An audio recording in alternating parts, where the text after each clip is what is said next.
Now we will see the penalty for late filing of MGT-15.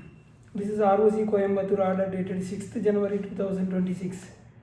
Today's video is a very serious compliance alert for listed companies and for the professionals. The just delay is only 13 days in filing of Form MGT-15 after AGM. This has resulted in 1,06,500 rupees penalty on the company and every officer in default 31,500 rupees. This is the penalty levied by ROC. This is a very recent order. The company name is Mount Housing and Infrastructure Limited. Nature of default is delay in filing of MGT-15. This is a report on AGM. MGT-15 is a report on AGM. This order was passed under section 454 of Companies Act 2013. What is this form MGT-15?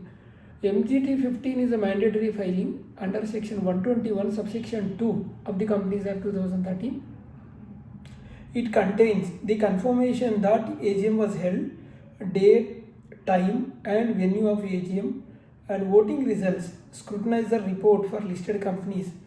So due date within 30 days from the date of AGM, and timeline of default, if you see here, the AGM was held on 30th September 2024 and due date for this MGT-15 is 30th October 2024.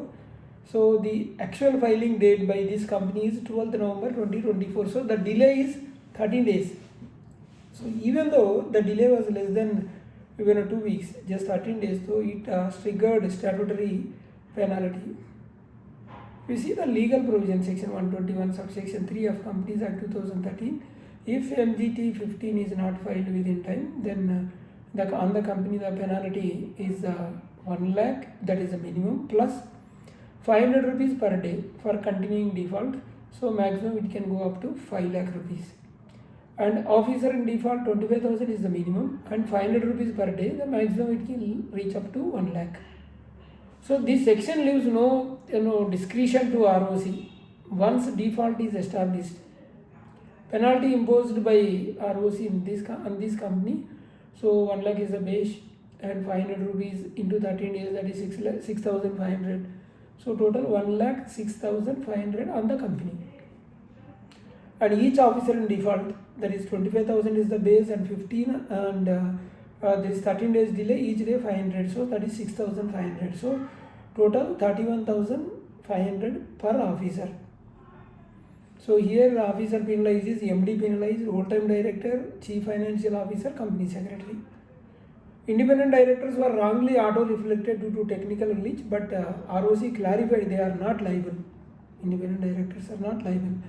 So the critical observation from this order is no continuation for shorter delays, and penalty is automatic once the delay is proved.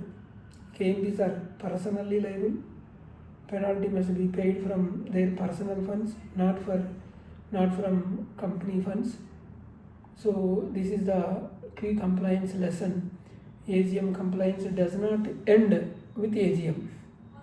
Maintain post-AGM compliance calendar. MGT-15 is as critical as AOC4 and MGT-7.